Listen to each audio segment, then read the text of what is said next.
Welcome,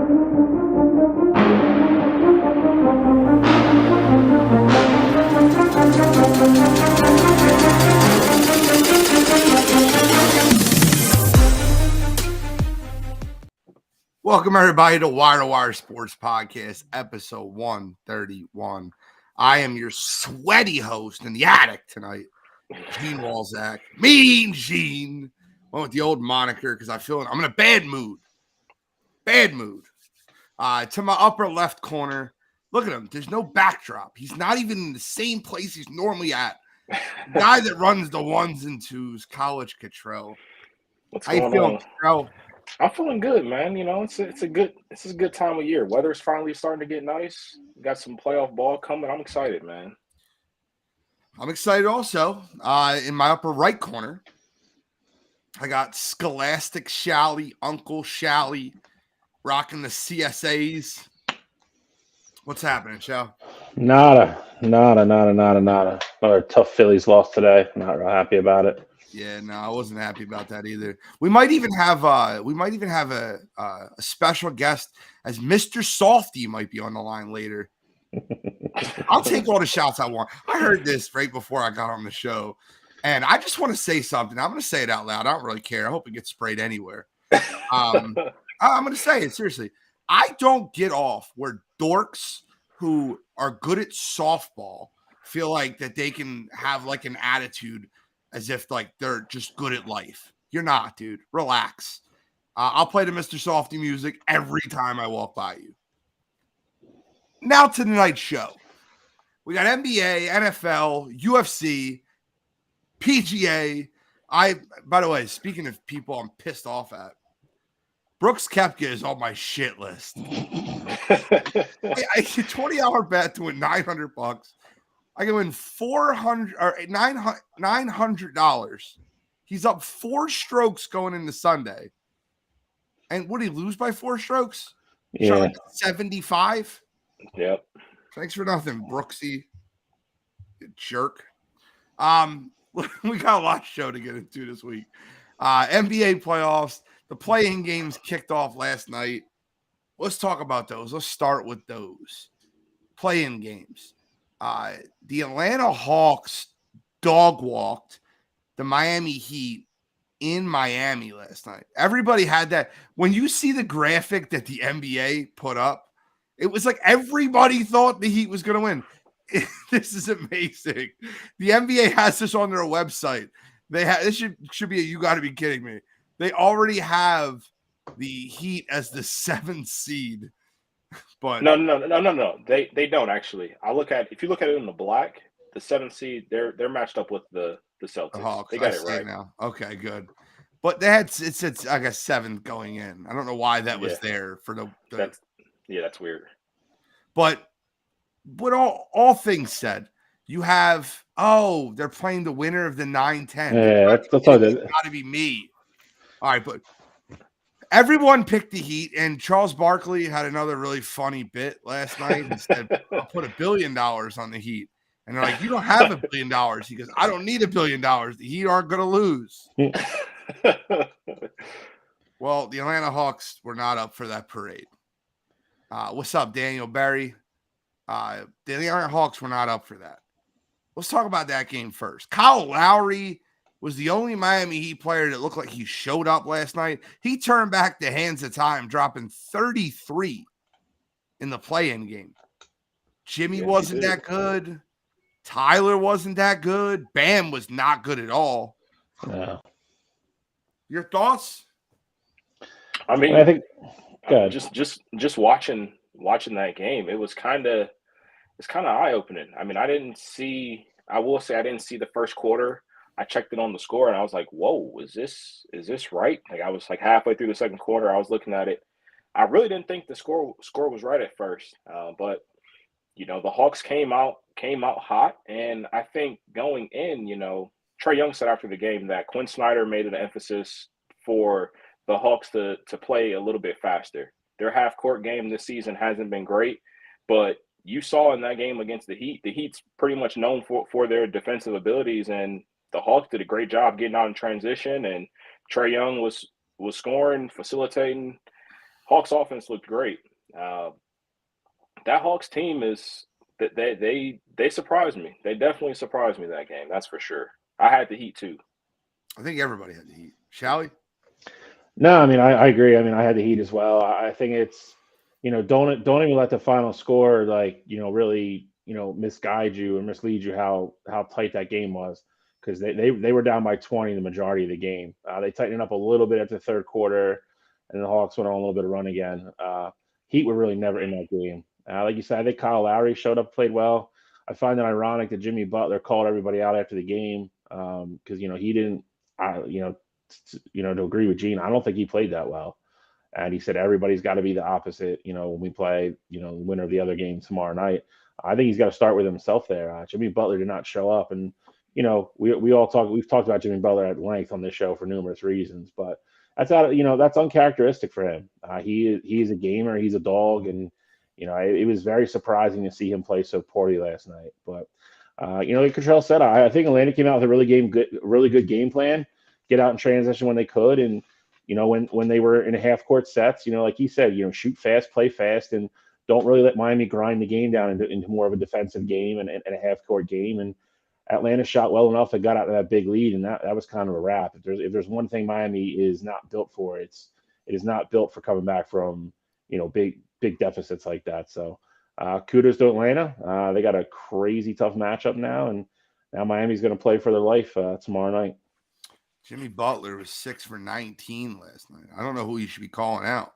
And the only person I think that played worse than Jimmy Butler that was expected to play well was Bam Adebayo. You want to talk about, listen, Clint Capella doesn't do anything except get rebounds. My man was beast in the boards. 4 points, 21 boards, and shut down Bam all night. It was interesting to see. I've always told you guys that I think Quinn Snyder is one of the top 5 coaches in the NBA. And him being in Atlanta, I feel like that kind of leads to something. I'm not sure how much it's going to lead to in the first round of playoffs, maybe next year. I think Boston's going to run through them like a hot knife through butter, but we'll get into those games in a minute. Let's move over to the West. The Minnesota Timberwolves playing without Jaden McDaniels, playing without Rudy Gobert, basically playing without Anthony Edwards. I don't know what the hell he was doing last night. But Cat looked great, and the Minnesota Timberwolves dominating that game. LeBron made a great play down the stretch to hit a wide-open Pat Beverly. Pat Bev goes up 3. Then AD makes one of the dumbest plays I've ever seen in my life. Guy's doing a fall-away three-pointer in the corner that's got no prayer of going in, and he runs into him. Boner of the Year award nominee. It was bad. They went overtime, and the Lakers didn't really have any issues. I think most people thought the Lakers were going to win that game, but judging by where all the money was and by all the people that bet on the game, I think people thought the Lakers were going to blow them out. And I've said this before, and I'll say it again. The Lakers are not that good. They've never been that good. I don't know where people are getting off picking them to win the West. I have a very, very, very strong, bold prediction when we get to the Lakers versus Grizzlies. But I think that the Lakers are just not great. Like, they're not. LeBron's still playing that stand around, watch the play defense. He gets lost constantly. He's just watching the play. I feel like that AD is you don't know which night you're getting out of AD. He's either going to be aggressive one night or he's going to be passive the next. D'Angelo Russell looked terrible last night. Mike Conley gave him the business. Your thoughts on the Lakers versus Minnesota, Cottrell? I'll say that game in general, I want to just kind of go off with some of the things you said already. Anthony Davis last night, if you didn't just look at the box score, I thought Anthony Davis had a very good first quarter, and then he did come back alive late. I think he ended with 26 and 15, which looks like a great game for him. Yep. But if you watch the game, that wasn't the case. He wasn't being dominant. He wasn't, The other thing that I really hate about the Lakers is that they switch way too easy. So late in the game, Anthony Davis was on Cat, and Minnesota run a set to get Austin Reeves switched on them, and they just switch it not hedge it. They wouldn't try to fight back and get back over. But luckily for the Lakers, for whatever reason in that fourth quarter, Cat, I know he was in foul trouble, but Cat was not being aggressive offensively, even with Austin Reeves on him. So I definitely got to say that. I definitely got to say the Lakers. I don't think they're that good either. I definitely, I picked them before the season to win a championship. I still don't see them coming out of the West. I don't care how well they've played after the All-Star break. I don't care that they had the best record in the West. Like, if you watch them play, they're not a good team. They're not. I mean, I think they have the talent because they have AD and Bron and those guys, what they can give you on certain nights. I think they can win games and they can look dominant doing so, but I do not trust that Lakers team at all. I need to talk to Homer, Peter, Lyra, Fausto. Shannon Sharp doesn't approve of your homerism against the Lakers. I don't think he understands what that word means. Let me help you out with it. Then he's going to post the Lakers have the best record since the trade deadline. We started off horrible, meaning he's 100% Lakers fan this season, but we are thriving now. So do you call thriving needing a late LeBron 3 to beat Utah? Do you call thriving needing overtime to beat Utah? Do you call thriving needing overtime at home versus a Rudy Gobert-less, Jaden McDaniels-less Minnesota Timberwolves team in which Anthony Edwards, I think he was being paid by LA? Do you call thriving knowing that you shot 300 more free throws than any other team in the NBA? Like, your free throw discrepancy from is plus 300, which is number one in the NBA by a lot. I need you to understand something real quick. In 2 weeks, you will be a ghost and you will not be talking about the Lakers because they will be home playing golf. You can book it. I said it. You can put something on it if you want. You can say a win is a win, but when you beat the Houston Rockets or the Oklahoma City Thunder or the Orlando Magic, that's not a win. A quality win is a win. And when you get a couple wins, try to get 4 of them versus Memphis, and then we'll talk. Shall we? Yeah, I mean, I don't think they're playing great by any means. I do think they are playing, noticeably better since the trade deadline, since they got rid of Westbrook. And they've had Definitely. AD and LeBron back on the court pretty consistently. It's I think minus AD's horrible decision to get in the game. I mean, that game doesn't go to overtime. Then I mean, they win the game. I do agree a little bit with what he said. Minnesota was playing for their life last night, missing 2 guys. That being said, if you're a Lakers fan, I don't know how you get that excited knowing they're missing 2 starters and 2 good starters at that, and you're struggling to beat them at home. Memphis is a very tough matchup for them. I think there's ways the Lakers can exploit Memphis. Memphis is going to be tough though. I mean, I don't know. They have nobody on the court that is going to cover Ja or anything like that. I don't want to get too far into that, but listen. Hold on, Peter. You beat Memphis without Ja Morant. Like, slow down. You beat the Suns without Kevin Durant. Like, they're all going to be there. It's the playoffs, Peter. Come on, let's stop the silliness. Playoff basketball is different, and again, you saw that last night. With the effort that the Timberwolves gave with 2 starters not playing. The difference is the Lakers are going to get that every single night. You have to give them their due. They pulled the game out in overtime. LeBron made a great play to Schroeder in the quarter. It's survive in advance. And, sometimes you do have to look at it that way. I'll give them credit for making it, and getting into the actual bracket. 2 months ago, we were laughing at them and talking about the show how, there was no shot they were going to make the play-in. So, they're playing better. You got to give them their due. We'll see what happens next round. I don't think anybody here is going to pick them, but they are what they are. I mean, LeBron is they're going to go as far as LeBron can carry them, and night in, night out. I don't know how far that is right now. Because we have a lot of series to get into, I'm not going to waste my time on 8, 9, and 10. I'm just going to be pretty quick here.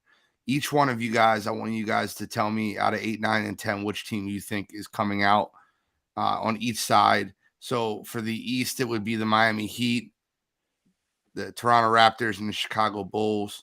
I'll go first. I think the Bulls beat the Raptors, and then I think the Heat beat the Bulls. So the Heat get the 8th seed. I think they'll figure it out and get it together. So I have the Heat over the Bulls. And for the West, I'm going to go with the New Orleans Pelicans over Oklahoma City and the New Orleans Pelicans over the Minnesota Timberwolves. Cottrell? I will also second the Pelicans over Oklahoma City, and I also like the Pelicans over the Timberwolves. I think the Raptors win tonight, take out that Bulls team, and I think Miami beats the Raptors to get the 8th seed. I'm going to agree with Cottrell. I have it going exactly how he does. I think the Pelicans get by OKC. I like the Pelicans then to get by Minnesota. I think it's a very good game, and then I like Miami Heat to beat. I think Toronto pulls out a close game tonight against Chicago at home, and then I think Miami takes care of business tomorrow night. I think Toronto has like 7 guys that are 6'9". The whole roster. I mean they do, but the Bulls aren't. I mean, Bulls aren't deep at all. Like after you get past DeMar and Zach. I mean, they got Vucevic too, but I like the Raptors' versatility and Scotty Barnes. They got guys that defend. I could care less. I think either team's going to lose to the Heat, so I don't care. To me, it's a regular season game. You can call it a playing game all you want, but I like that Raptors team. I think they just got to get a vet in that locker room, like a vet that's actually good and can give them quality minutes. Kyle, I would love to see that. Kyle said I could see Toronto's length giving Miami problems. I would love to see that. I don't care if Miami gets eliminated. I don't think, and look, the 76ers were sitting as the 1 or the 2 seed. I would think we'd be talking about a series, but I don't think either one of these Boston or Milwaukee teams lose to any of these play-in teams. I think all of them get ran through. I'll give them a combined 2 wins between both series combined. It could be 4-2 and 4-0, 4-1 and 4-1, whatever. I don't think that the Bucks / Celtics will lose more than 2 games combined in the first round. I mean, I think the one interesting thing is that if Miami wins and they get the AFC and they go up against Milwaukee, that's a matchup that we've seen in the past. Bam, no one stops Giannis, but Miami's going to put Bam on Giannis. And the familiarity there, I would be interested to see that matchup. I don't think the Bucks have any issues with Miami, but I'd be interested to see how that plays out just because the 2 teams are so familiar with each other from seeing each other in the postseason so much.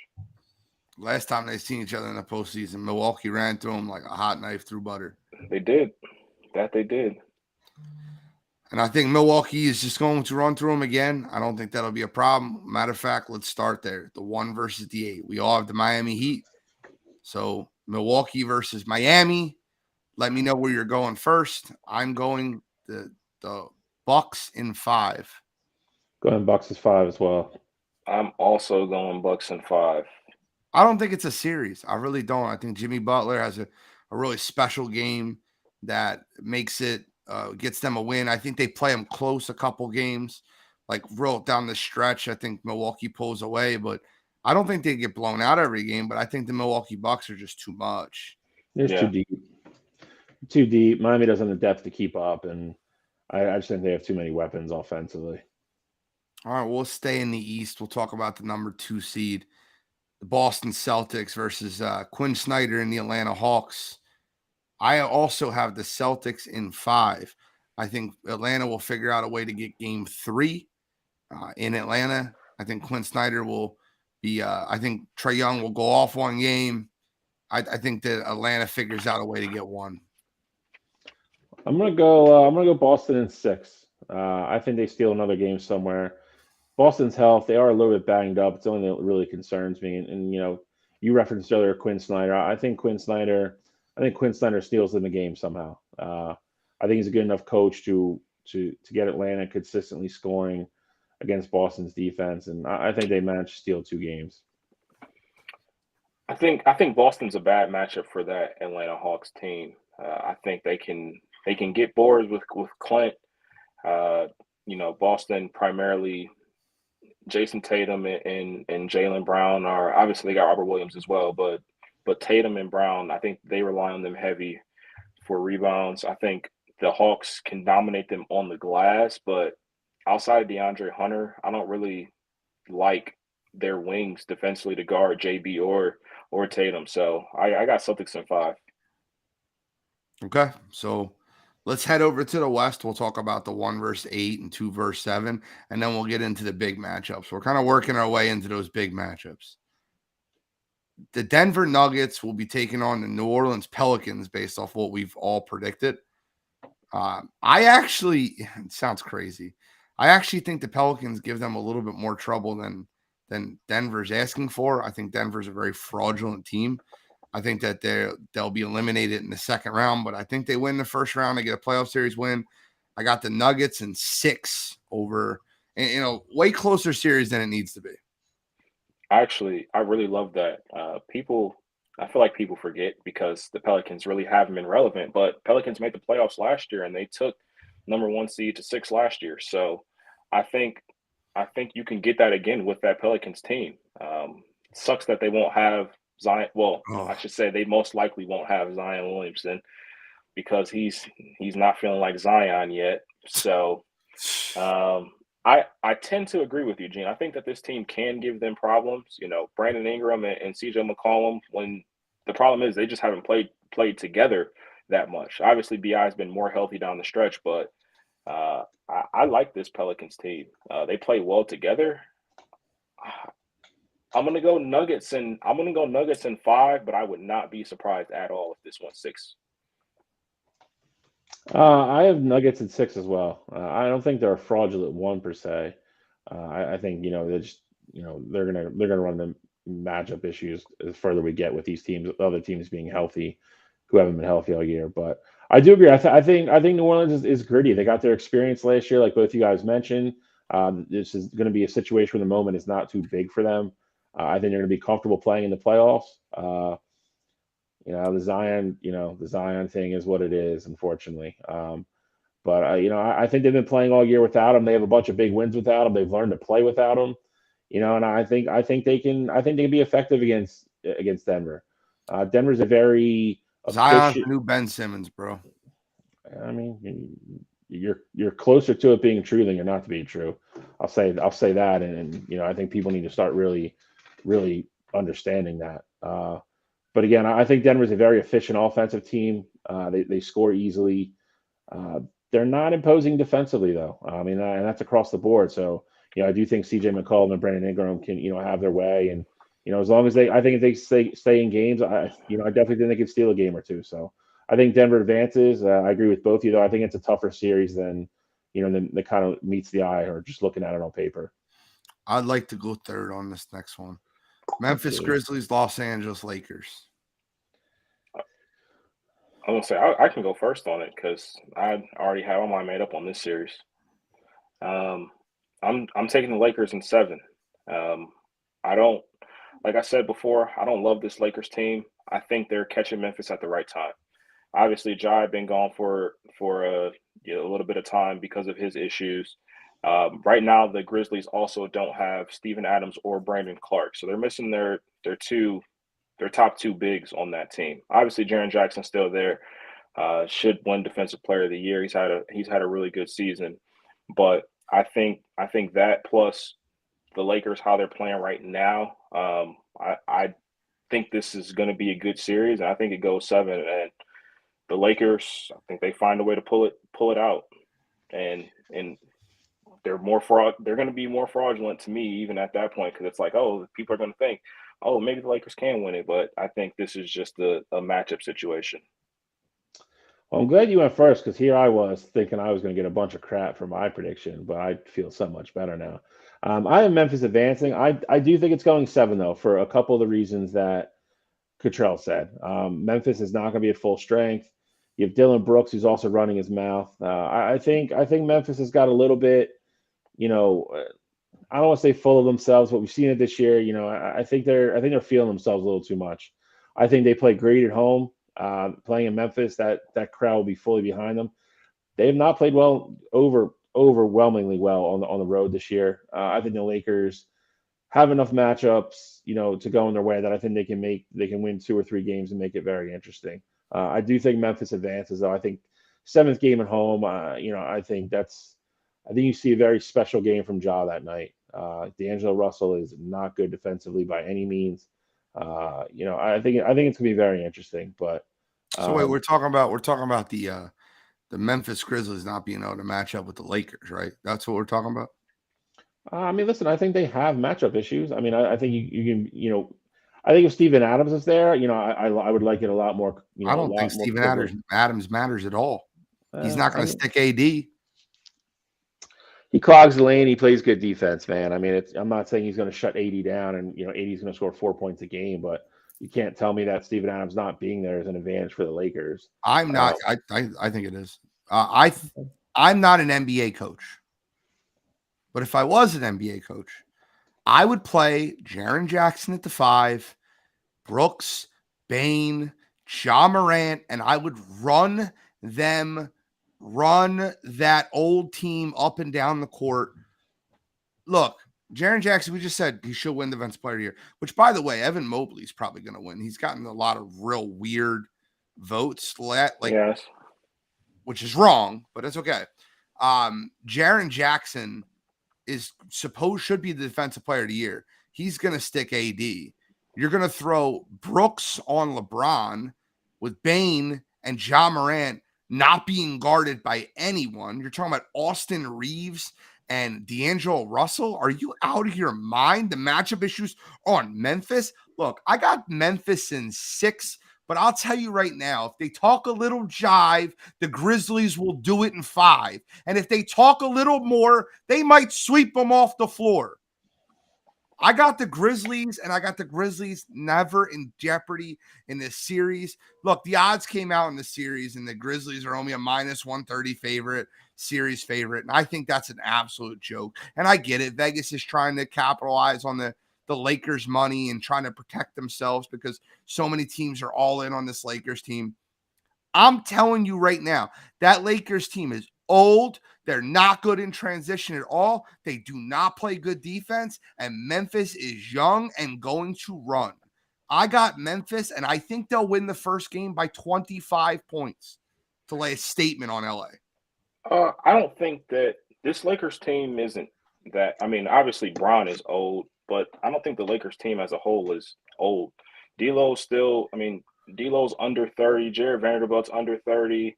AD has old bones, that's for sure. Like I'll give you that. Austin Reeves is young. Like they have a lot of Austin Reeves Troy is Brown. Not a plus defender.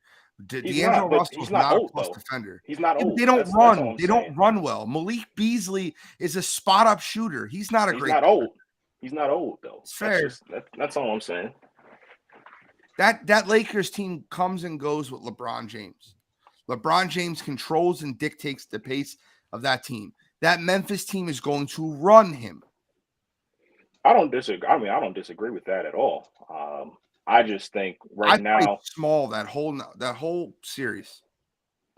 Yeah, if you play small though, the problem is if you play small, if Anthony Davis decides to play like the 35 and 10 Anthony Davis, then you got somewhat of a problem on your hands. You just don't know what you're getting with them. If you're getting 20 and 8 or if you're getting 35 and 10, you never know with him, or if he's getting hurt. I'm tell you something right now.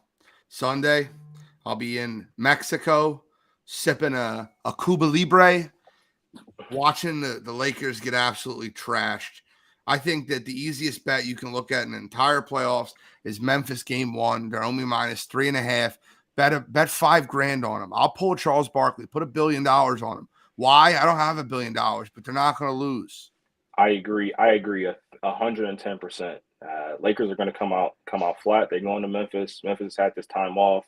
Yeah, I think that's a lock. Stone cold lock. I also think Luke Kennard's going to see a lot of minutes. He's going to be a sniper. He's going to shoot. I like this Memphis team. I don't care about the injuries that they're running across right now. I really don't. And I don't think Steven Adams is much of a loss considering the Lakers are constantly playing AD at the 5 at this point. No, they are for sure. They are for sure. But I mean, I think it's a size thing. You know, Steven Adams, yeah, defensively, maybe he doesn't add much to that team. I mean, I do think he's a force down low, and as good as Jaren Jackson is, if you have another big down there, I think that clogs the paint just a little bit more. Yeah. But I'm looking at it from a rebounding standpoint. You know, Yeah, but especially if you're thinking about team going rebound. small, They're a very good team rebounding team. they Everybody on the are. team grabs the ball. They are, but so are the Lakers. And I think if you go small against that Lakers team, I mean, Vanderbilt, LeBron, AD, if you just got Jaren Jackson out there, like Lakers are going to be prone to getting some more looks on the offensive glass. Okay, that's interesting. I think we'll get off the Lakers. I don't want to talk about that no more. All right, now we get to the nitty gritty. Actually, I got another walkthrough. 76ers in 5 over the Brooklyn Nets. Mikal Bridges steals 1 because he's Mikal Bridges, and I love him.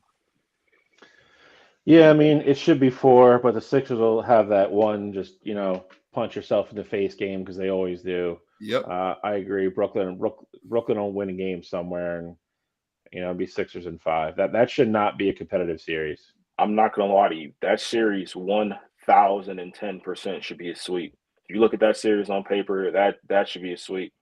But you still got Doc on the bench, and as long as you got Doc on the bench, I'm gonna go Sixers in 6, just because I think one game the Sixers are just going to shoot bad, and it's just going to be one of those. It is what it is. And then I think there's going to be one game where Doc somehow gets out coached by Jacques Vaughn. The Nets have something going. Doc doesn't make his adjustments, and it's just like, what? Here we go again. But Sixers ultimately won in 6. That next roster is not that good. They got Mikal Bridges. They have Cam Thomas riding the bench for who knows what reason. Every time he gets in the game, he's a walking 40 ball, but he can't find the floor.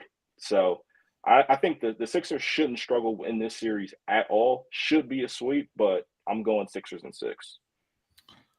Let's move over to the 3-6 on the other end. Golden State Warriors going to Sacktown. I think championship pedigree is all I need to say here. The Warriors are starting to get healthy. They're getting GP2 back, Andrew Wiggins back, Draymond Green, Steph Curry, Klay Thompson, Jordan Poole. It's just too much. They might take a little bit to get their sea legs underneath them. I could see Sacramento stealing game 1 and scaring a bunch of people, but I got the Warriors ultimately winning this series in 6. I have the same thing. Again, as bad as Golden State's been on the road this year, and it's been, almost, record-breaking bad. They don't lose at home very often.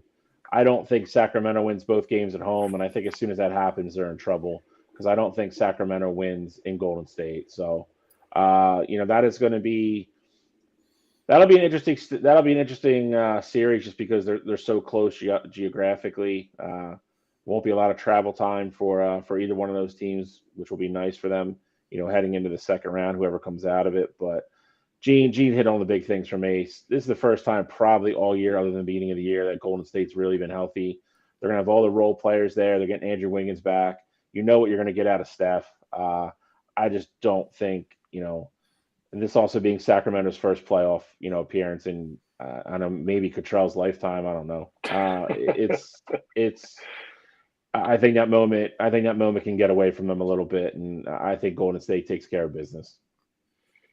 I like Golden State in this series as well, but I think this goes 7. I think the Warriors' woes on the road, I think they will be prevalent here. I get it. Playoff basketball is different. I 100% agree with that, and that's why I think the Warriors still win this series, because they have that experience and they have those vets that have been here before and they've done it before. I think the problem is that I don't think Andrew Wiggins is going to be back until probably that first game at the Chase Center, maybe the second game at the Chase Center. And I think at that point, you may be looking at a Kings team that's up 2-1. Just because I think if Andrew Wiggins doesn't play those first 2 games in Sacramento, I could see the Kings stealing game 1 and just finding a way to win game 2. So with the moving parts going in and out, I trust the Warriors to get it done, but I think this is going to be a long one. Okay. Let's move on to the 4-5. We'll move on to the 4-5 in the West first. because we're going to save the Cleveland Cavaliers for last for my boy Cottrell. You got the Suns at the Clippers at the Suns, the 5 seed Clippers taking on the Suns. I love the Suns in this series. I think Kevin Durant, Devin Booker, Chris Paul, DeAndre Ayton are just too much for the Clippers. I don't know if Paul George is going to even play in the series. Doubt it. And I don't think Kawhi Leonard can do it by himself. I think there's just too much firepower on that Suns team. If I'm the Suns, I think the Suns win the series in 5. If I'm the Suns, I try to be able to get this series over and done with as soon as possible. Any extra games you have to play with all those brittle bodies that are on your team is bad. So let's get out of the series and get out of it healthy. I got the Suns in 5. I agree. I think the Suns are going to dominate this series. I think this is the sweep. I think this is the 4-0. I don't think Kawhi can get it done. The Suns, when Kevin Durant has been playing, they've looked incredible. The Suns have gotten a lot of rest. They've pretty much been locked into this 4 seed for like the past week. So those guys have gotten a lot of rest. They may come out a little rusty because, they haven't played in over a week. But I think as long as they win game 1, I think this is going to be a sweep. I don't think it's going to be a sweep. I think LA, I think if Paul George is healthy and playing, I think this is a very grueling series. But that's, not having one superstar on your team that's a big blow for the Clippers. I do agree that Phoenix wins. I think they win in 6. I think LA is good enough to hang around with their depth. And, I do think Kawhi is good enough to steal one, and I think Gene hit on a very big point that it's going to be very critical for Phoenix going forward. They have to try to win these series in shorter games and try to get the rest. They have no depth whatsoever. The starting 5 is incredible. So, if anybody could start to drag them into deep waters, I think that is maybe the Achilles heel of Phoenix, but not in this series, not without Paul George. As much as I like the Clippers and, the way they play, I just don't think they have enough firepower to keep up with a healthy Phoenix. So I'll go Phoenix in 6. Okay. And then last but certainly not least, Cleveland Cavs make their return to the playoffs. They're playing New York Knickerbockers. This is a very interesting series. I will go 3rd on this one. I'll kick it off. Go ahead. Oh, no, it's your team. Go ahead. I was going to let you go last, but I didn't know G wanted to go last. So this is an interesting series. The Knicks have dominated the Cavs in the regular season. I think they won the regular season series 3-1. But the interesting part about the series is that Julius Randle is not healthy right now, and I don't think he plays at least the first 2 games. I'd be skeptical if he plays the entire series, honestly. With that being said, if Julius Randle played the whole series and he was healthy, I would hate to say it, but I probably would pick the Knicks in 6. But because he's not playing, I'm going to go Cavs in 6. I think Julius Randle, the way he plays and the impact that he has for that Knicks team, I think it's that important, and that's going to change the dynamic of the series. So I think Cavs, in their return to the playoffs, they win their first round matchup. I'm agree with you. I think the Cavs win in 6. I think this is a very good series. I think the biggest storyline of it's going to be Julius Randle's health. I agree with you. I don't think he plays the first 2 games in Cleveland.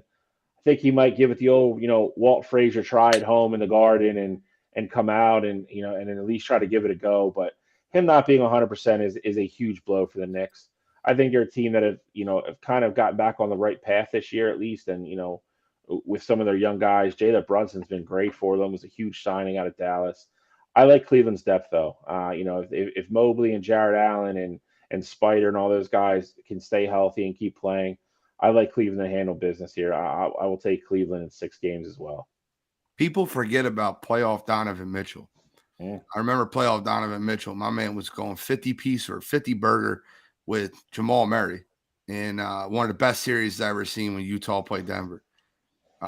Playoff Donovan Mitchell. I'm gonna predict this series. Julius Randle doesn't play. The Cavs go up 2-0. Julius Randle comes home game 3. The Knicks tie the series at 2. Cavs go home, win game 5. Knicks go home, win game 6.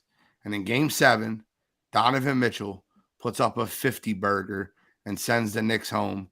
I got the Cavs in 7. I love to hear it. I love to hear it. Just my opinion. My opinions could be wrong. So what I want to do now before we get off this screen is I kind of want to go through where we have it. I know a lot of us, we don't have to go too long because it's obviously they're all circumstantial picks based off what happens. But I want us to run through how we see our playoff brackets playing out. Just give me the winner, how many games you think they win it in, and then we'll get to our finals prediction pre-playoffs. Okay. So in my playoff, I got the Nuggets, the Suns, the Warriors, and Lakers advancing to the next round. In that scenario, the Nuggets would play the Suns. I would take the Suns in 6 in that series to go to the Western Conference Finals. And then the Warriors and Lakers, I would take the Warriors in 5 to go to the Western Conference Finals. From that series, I think I'll go to the East. No, give me that winner and then stop on the finals. Okay. You were doing it right. Stop on the finals. I'll take the Suns. I'll take the Suns over the Warriors in a classic series. I think that goes 7 games. KD gets his get back, I guess you could say, against the Warriors team, and goes to the finals. In the East, I got the Bucks over the Cavs in 6. I have the Celtics over the 76ers in 6. And then I have the Bucks over the Celtics in 6 to go to the finals to set up a matchup of Bucks-Suns.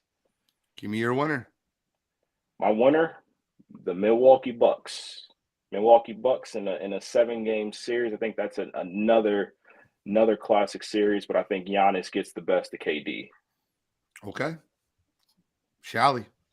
I'm going to agree with Cottrell. I think Phoenix steals game 5 in Denver. I'll take the Suns in 6 in that series. I think their starters are just too much for Denver to keep up with. I think the Warriors beat the Lakers. I'll take them in 6 as well. I think that's a good series. Again, I think Steph and company are just too much down the stretch, too much scoring. In the East, I'll go the Bucks over the Cavaliers in 6 as well.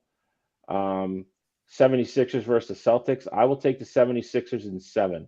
I think your soon-to-be crowned MVP JoJo gets a statement win on the Garden floor in Game 7, setting up JoJo versus Giannis in the conference finals. In the West, I will take Golden State in 7 over Phoenix. I think they have enough firepower to keep up, and I actually like Golden State's depth in that series. I think Draymond Green walks off the court and gives KD the big FU, and I think Golden State goes back to the finals. There will be a lot of trash talking in that series. I will be excited to watch that series. Like that will be as soon as softball's over, like run home and turn on the TV type series. That is going to be electric. 76ers versus the Bucks in the Eastern Conference Finals. I want to go with my heart here, but I'm going to go with my head. I think the Bucks win a 7-game series, and I think it's a great series. I think JoJo does everything under the freaking sun to help them win that series. I just think Milwaukee's depth is too much. Their bench is drastically better than the Sixers. I think starting 5 isn't as lopsided as some people would like it to be, but I think some of the guys they have coming off the bench just dwarf anything we're going to throw on the floor. And I sure as hell don't trust Doc to make the adjustments that would probably be made to win that series. So I have the Bucks versus the Warriors in the finals. I will go Bucks in 7. Okay. I think Giannis gets another ring, supplants himself as being one of the absolute best players in this generation, stamps it. I think the Warriors come up just a little bit short because I don't think they don't have an answer for Giannis at all. So Bucks over Warriors, Bucks over Suns. All right, my turn. I'll start in the West. I have the Phoenix Suns rolling through the Denver Nuggets in 5. I I have the Golden State Warriors beating the Memphis Grizzlies in 6, setting up the series that we all want to watch. We all want Suns Warriors. Don't lie to yourself. The NBA needs this. Yep. I got the Suns in 7 over the Warriors in a hell of a series. Back and forth, just great basketball. Let's go to the East. Got the Bucks over the Cavs in 5. I got the Celtics over the Sixers in 5, maybe 4. You want me to lie to you? They're better than we are. No. I don't want They're you better than we are. They play without Robert Williams and Jaylen Brown, and the 76ers went ballistic. JoJo had 54 points to win the game by 2 points. The Celtics are the better basketball team. I don't want to get into it. I hate it. I hate Boston. With that being said, I'll take Boston over Milwaukee in 6 to set up a Suns versus Celtics finals. And give me the Suns in 6 over Boston to be your NBA champions. Give me Suns over Celtics. That is my prediction, and I'm sticking to it. I actually messed mine up. I would actually have Golden State over Memphis in 6. I think I said the Lakers by accident. Yeah, you're fine. Same thing. All right. Well, that's our NBA playoffs. We'll tune into their playing games after the show, after Wire to Wire. Got to move on. We got some edge rushers list, and I'm going to edge rush this screen. I'm going to edge rush this air conditioner. I'm sweating like a pig. Let's get into the edge rushers. Bill, you're leading us off. All right. Number 1, I'm going with, depending on who you talk to, some people still believe he's the best player in the draft. We've all been in love with him on this show for the last 2 years. The kid's a stud. Everything he does translates to the next level. He is going to be an all-pro player. If he stays healthy and goes to the right system, he's probably a Hall of Fame player. He has those type of physical attributes. Will Anderson Jr. from Alabama, the kid can do anything. Great teammate, great leader. I could sit here and talk about him forever. I think we all could. I'm not going to spend that much time on him. I don't think it's a surprise that he's number 1 on my list. Maybe even both of you guys. Number 2, I'm still going to go with Jalen Carter here, and I'm going with Jalen Carter because I think you can't ignore what his ceiling is and what his potential is. I think whoever drafts him needs to surround him with good people right off the bat, and buy him a little time to grow up a little bit and kind of mature a little bit and get into the NFL, get his feet supplanted, and really starting to grow into his role as a team.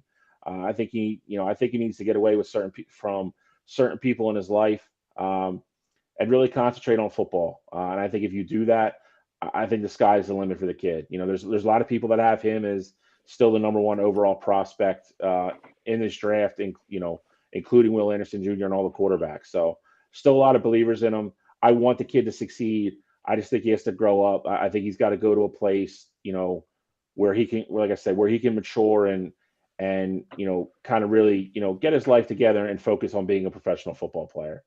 Number 3, I have Tyrese Wilson for Texas Tech. Kind of an unheralded kid, had a great senior year. Physical attributes, he tested well. He's a kid that could translate to the next level. I think he has a higher ceiling than a lot of people would like to, talk about or admit. And he didn't go to a big school per se. You look at the other schools I have on my list here. You're talking about 3 powerhouses. But again, I think he's a kid that can play outside and succeed at the next level. He's very long, has long arms, powerful, has got decent speed off the edge. I think he's going to be good. Miles Murphy is, a guy that, I think we're probably all going to debate here a little bit, where we have him, where maybe somebody doesn't have him.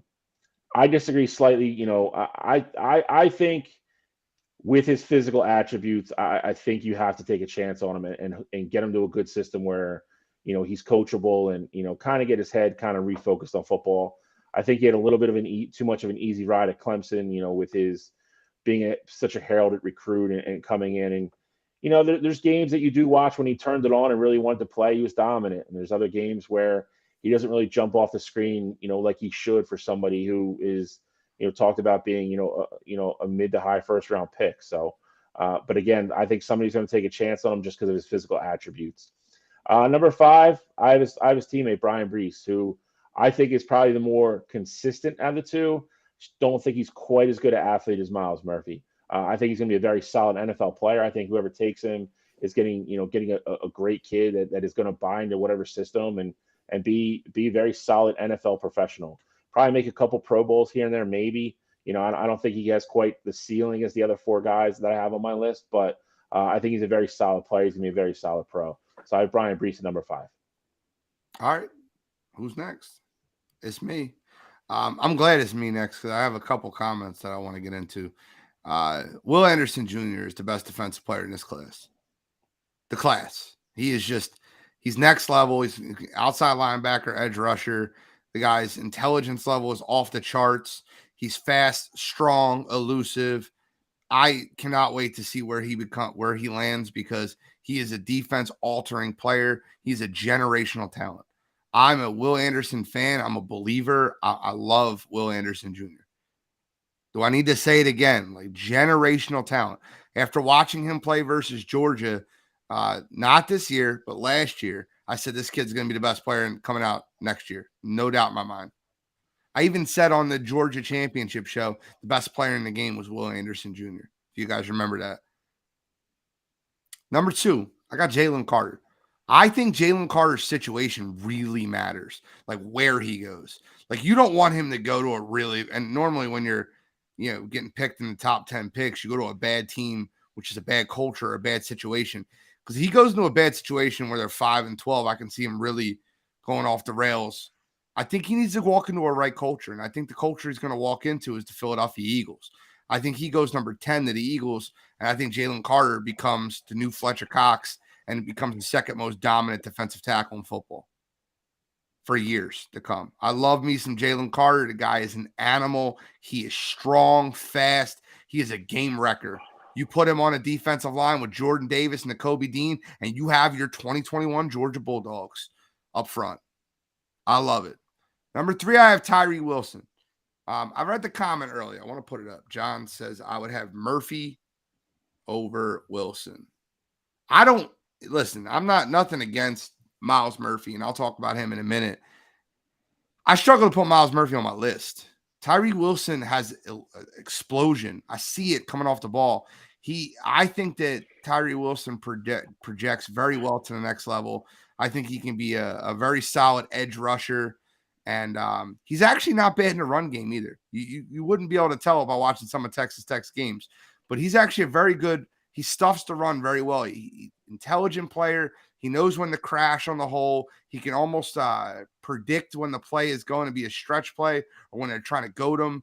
He's jumped in front of him, blow up a lot of like bubble screens and reverses, end arounds. Tyree Wilson's always stayed home, and he's been a very strong force there. Nolan Smith, guys, I understand that he is raw, but you don't run a 4.39 and a 4.42 in your combine as big and strong and fast as this kid is. I think he gets lost on that Georgia defense because that Georgia defense is so good. But I think Nolan Smith with the right situation, and he's projected to go in the 20s, right? Which means he's going to walk into a playoff-like situation, and I think he is going to affect the game at another level. I struggle not to put Nolan Smith higher. The guy's attributes and his talents are off the chart. I didn't want to put Miles Murphy on my list. Miles Murphy, to me, lacks explosion. I think it would be better for his game to be moved interiorly, you don't take this guy first round, but I think he would be a very good NASCAR set. Projects out to me to be Brandon Graham, a guy that took a little while to be elite, but he's got to have the work ethic like Brandon did. Brandon can also play inside. He's not the fastest. He's pretty strong, but he doesn't get around blocks very well, and his interior arm motion is not great. I have him number 5. That's Miles Murphy. All right, so we'll get into my list. My list looks a little bit different. You guys will see that I left off Miles Murphy for a lot of the reasons that Gene just said. I think if you watch the Clemson tape from from last season, or just watch Miles Murphy in general. There's never a time where, if you watch an entirety of a game, where Miles Murphy is the one popping off the screen at you. I'm not saying he's a bad player or anything like that. I just think if you have to be that much of a system guy, and there's this much talent in this year's draft class, I wouldn't take you over the 5 guys that I have on the screen. That. Now, that's not to say I don't think Miles Murphy can be successful, but I think he has to go. You talked about Brandon Graham. If he goes to a situation where he's the 3rd or 4th best defensive lineman on his team, I mean, I think he would flourish there. But the 5 guys I have ahead of him, I think they have the potential to be the number 1 or the number 2 guy. So that's just a little bit of why Miles Murphy didn't make my list. I'll go the opposite way, though, as you guys. I'll go from 5 to 1, and I'll start out with Brian Brees. Brian Brees is a guy, interior guy. I know a lot of times these guys don't get the love that they deserve just because their numbers don't pop off. The one thing that I love about Brian Brees is, one, his leadership. Leadership is off the charts with him. If you know his story, he had, a tragic thing. His sister passed away this past season. He stepped away a little bit, but then he was right back with his boys and playing football. And I love that already. Character, leadership, all that. That's important to me. The other thing with Brian Brees is that he's great at his job. I mean, he does his job. Great football player. He's going to plug the gap. If you need him to clog a gap, he's going to do that. Very sound. So I love that from him. I think he can be a day 1 starter for any team. My number 4 is a guy who I actually really like, and I didn't really like him coming into this year, and that's Tyree Wilson. Tyree Wilson is a guy who I thought, you talked about Nolan Smith being raw. I kind of felt that way with Tyree Wilson. He's a freak athletically. Screams off the edge. He's powerful. I don't project him to be this, but he's very, if you watch his tape, he's very Myles Garrett-esque when he was at Texas A&M. Just the way he used his move and his power. And his speed, like, all mixed together. I think Tyree Wilson, if he goes to the right system, I think he can be a sack machine. Picking machine. My number 3. Machine. My number 3, I got Nolan Smith. A lot of this is upside. Yeah, he's definitely, of the 5 guys I have here, he's definitely the most raw. But like Gene said, you run a 4.3, your ability to jump out of the gym, it's gotta translate. And he's from that Georgia culture. Like, he's not going to be afraid to work hard. It sucks that we didn't get to see him this past season because he tore his pec, but I think, he's had all this time to recover. I know he's going to be ready to hit the ground running. And I don't want to say that he's going to be Micah Parsons or anything like that, because those are tough shoes to fill. But if that's the kind of hybrid, the mold that you want to see him as, and if he goes to a team that can put him in those kinds of situations, I love what he can bring to a team. My number 2 is Will Anderson Jr. I think Will Anderson Jr. is a phenomenal player. I think he can be a generational talent. I 100% agree with both you guys there. The one worry that I have with Will Anderson Jr. is the same worry that we've had in the past with Ohio State quarterbacks. They just don't pan out in the NFL. And it's not to say that Bama doesn't have D linemen that are great in the NFL. It's to say that jack position that they use at Alabama, a lot of those guys typically don't pan out. I think Will Anderson is different because Will Anderson is special, but I think it is going to be very system dependent. I want him to go to a 3-4 team. I don't see him going to the Steelers, but I want him to go to a team like that's going to use him like how the Steelers use TJ Watt. I think that is the perfect situation for him. But that's the only reason why I have him number 2. My number 1 guy is Jalen Carter. I mean, I think obviously he has his stuff going on off the field, but when he's on the field, he is an absolute force. The one thing that I really, really loved about Jalen Carter is his work ethic. So if you watch the game against Ohio State, he didn't have a bad game, but he didn't have a game up to his standards. They said after that game, he was on the practice field consistently. He was trying to get his cardio together for the national championship game, and he worked his ass off just to get better for a game the following week. And you saw in that national championship game against TCU, he was phenomenal. I think he's a one-man wrecking crew. You see how big he is and the disruption that he has. I think he can change your defensive line, and I think he's going to be a guy that teams have to go in game planning for, game in and game out. So that's why I got Jalen Carter as my number So one. you know where I think Will Anderson Jr. is going to go and what I can see for him? I think he goes to the Where's that? Arizona Cardinals, and he plays in that Jonathan Gannon system that allowed Hassan Reddick to have his best season. And I would the love projection I see for Will Anderson Jr. is this year's Hassan Reddick and better. I think that we can talk about what we looked at with the jack position for Alabama for years. You watch this kid, just watch him play. And I know you've watched him play a ton. Just the way he reads plays, the way he disrupts plays. That Georgia team ran so many misdirections versus Alabama, but the only person that was always home, that was always there, he was getting blocked by a offensive tackle and still got his arm out there to make the play, was Will Anderson Jr. He's just different, man. He's different. Much different than any defensive player I've seen coming out of college in a long time. Like Micah was great, but you didn't get to see Micah fully in college. He sat out as the COVID year. Like I'm a Penn State guy. Like he looks better for Dallas than he ever looked for Penn State. Like nothing against him. He looked good for Penn State. We all knew he was going to be great, but with Will, you've seen it for 2 straight years. The proof is there. And, that's the reason I think that Bryce Young is going to end up going number 1 ahead of C.J. Stroud. I think Frank Wright's going to go back to that board and say, I've seen this guy do it for 2 years. That Alabama team's just got a lot of real pro-ready players. And I think Will Anderson Jr. is the best overall player in this draft. I think he goes down as the best player in 15 years from now when we look back at this draft. When they do the 2023 redraft, you're going to go Will Anderson Jr., best player. Fun list. We'll get into the offensive side of it. I don't think Stroud's going to go number 1, Jeremy. I really don't.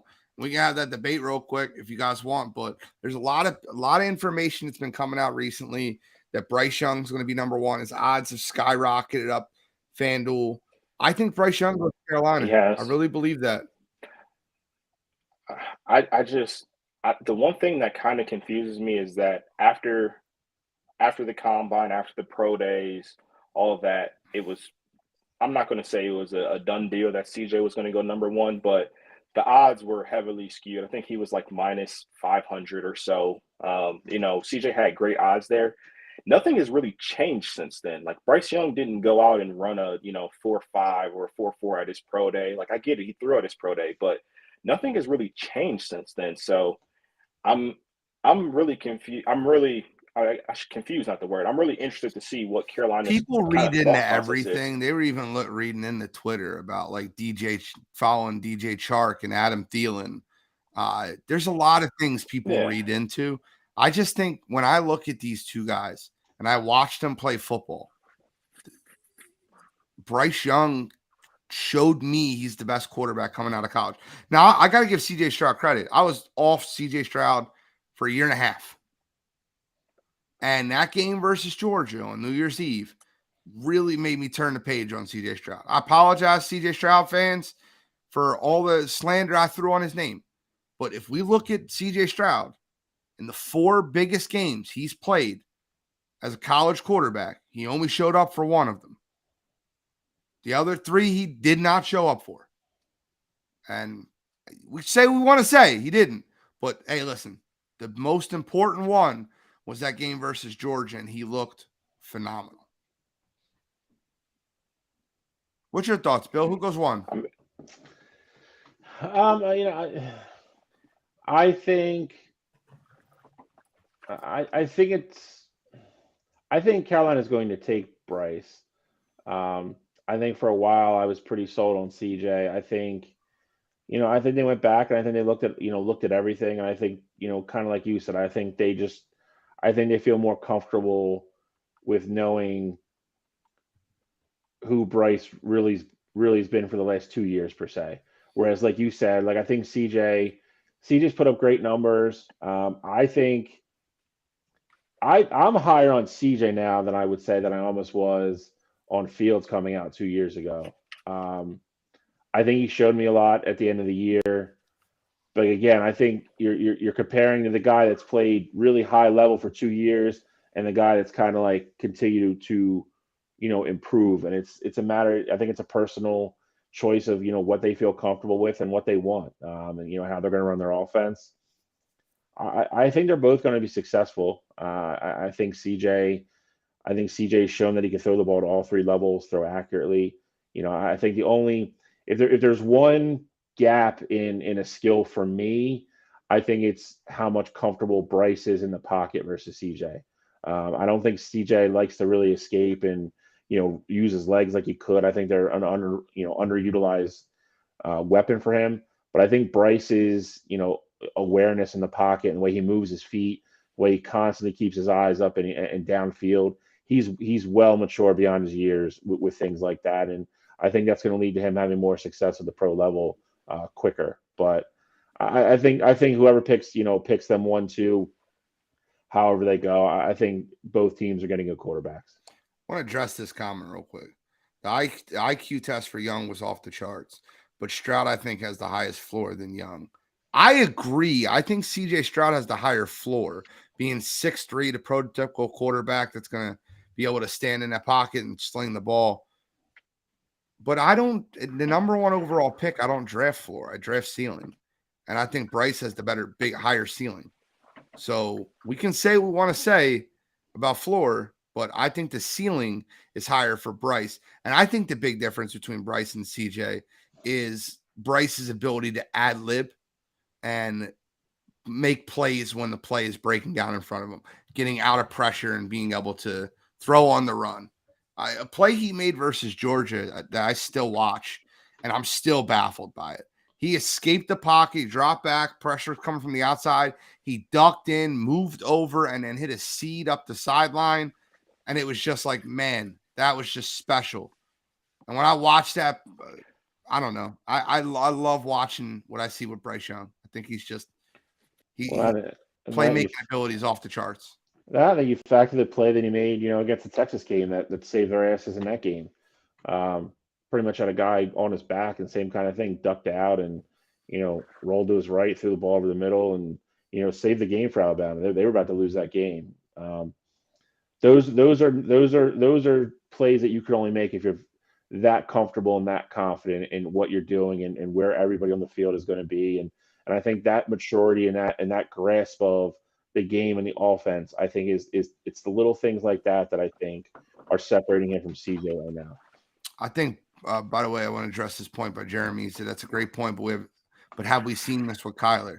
I think Bryce Young right now is more mature than Kyler Murray 5 years into the league.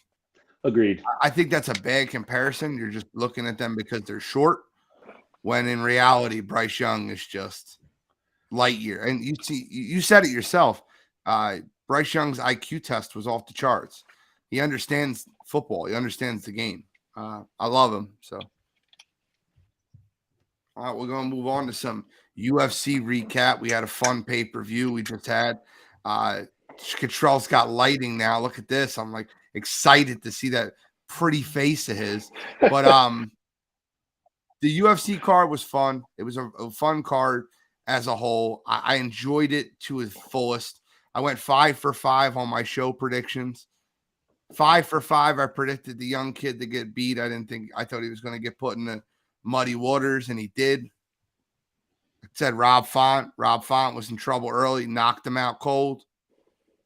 I said I would love to pick Jorge by decision plus 900, but my official pick was Gilbert. I thought Gilbert would win the fight. And I told you Israel Adesanya, something about him changed. But I went 5 for 5 on my predictions for the card. And that's not the only reason I love the card. I love the card for a lot of reasons. Jorge Masvidal hung him up. Let's talk about that first. I think it's good time for Gamebred to hang him up. He's got nowhere else to go. He's not getting better. He's getting slower. He cheated in the fight, and I'm a Jorge guy. He greased himself up. Gilbert said that after the fight. He's like, I would have been able to take him down earlier if he didn't put like all this grease on his body. Jorge will try any trick to win a fight. And that's what I've loved about Jorge over the years. He's always been a guy wanting to fight. But over the last 3 years, you've really seen Jorge Masvidal slow down. And I think the Kamaru Usman knockout was like literally, to me, like the time where you just watched Jorge's career leave his body. I didn't want to accept it, but Gilbert Burns just proved he's just on another level than most of these 170 guys. And he's in that Elite Four. I think Gilbert's still improving. I think, which is kind of kind of the scary part. I think the second fight with Jorge and Usman, like you said, that knockout I think was tough, even though he took that on short notice. No, second fight was regular notice. The first Oh fight. no, sorry, that's right. You're right. The second fight, I still think if he turns around and beats Colby, I think he's okay. I'm not going to give Colby any credit to his statement or anything like that, saying that he retired him, because he didn't. It's just Colby, being Colby. But I think that fight really kind of sucked the soul out of Jorge. I think the emotional lift he would have got if he could have won that rivalry fight, and I think that would have put a lot of joy and energy back into him fighting if he could have got past Colby somehow. So I think that one, like you said, I think that one kind of,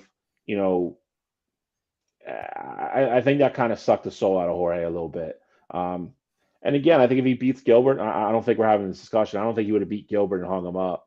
So, but Gilbert, I think it's crazy to say, as long as he's been fighting and the fights we've seen him in, like you said, I think he's in the Elite Four. I think Gilbert is hitting this weird, like, second win in his career where he's actually getting better. I don't think Gilbert's getting better, but I got you. You're talking about Gilbert Burns. Yeah. I don't think it's second wind of his career. I think that Gilbert's just been improving. I think Gilbert is getting better. I just don't think it's a second win. I think he's still pretty. I mean, I guess he is 34, so you might be more closer to right there. And he's been in a lot of fights, man. I mean, so that's what I mean. It's it's not as drastic as, say, like Glover, like, who was, been around forever and then kind of like went on this like magical run at the end. I don't think it's anything like that, but he's got a little bit of a revitalization of his career right now. So it'd be curious to see where he goes. I just hope Jorge, if that's what was in his heart to really leave, then I hope he stays gone. Apparently, he's been working on a lot of stuff behind the scenes, in regards to promoting, and he really wants to get into coaching. And I think he would be great at that. I mean, I think Jorge, has the skill set and, the temperament to really teach guys and really, help promote them. I think he would be good at it. I really do. I think he'd be successful doing that. So I hope he stays retired and doesn't try to be the guy that comes back, 2 years from now for some big money nonsense fight. Like, I think he had a good enough career that I don't want him to make a mockery of himself and what he accomplished. That's fair. It's fair. I agree with you. I hope he stays retired. Cottrell? I mean, I agree with what you guys are saying. But I think there is potentially one fight left on the table for Jorge.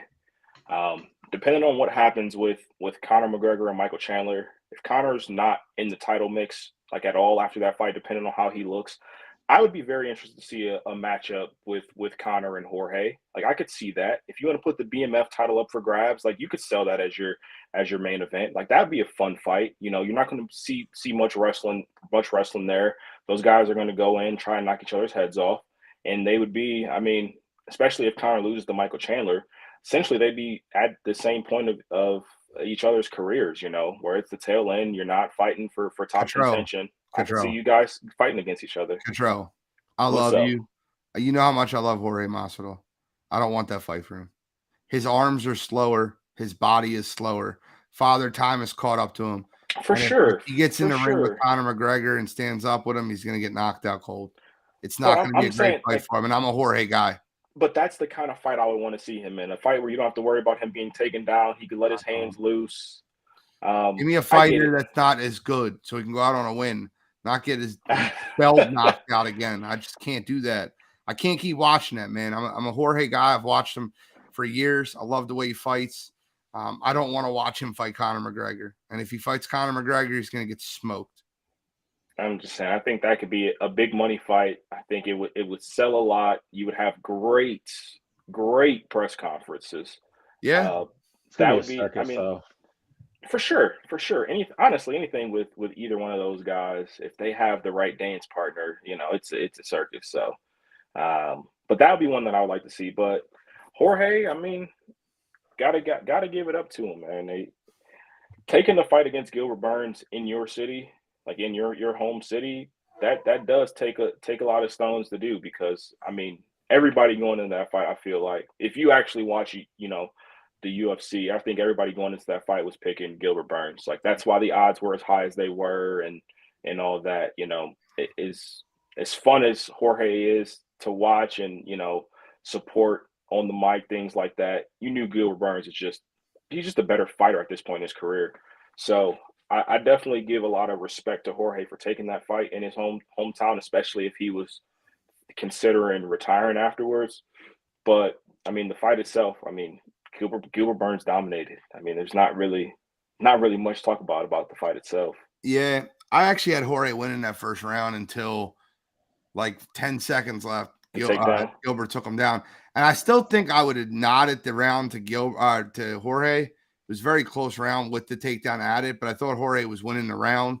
Yeah, for but sure. I could understand 29-28 or 30-27. I knew that fight was being lost. Yeah. But you had even said it though on the show last week about like the preview. Jorge is one of those fighters that he does start out fast, and for him to have even had a chance in that fight, he had to win the first round. Yep.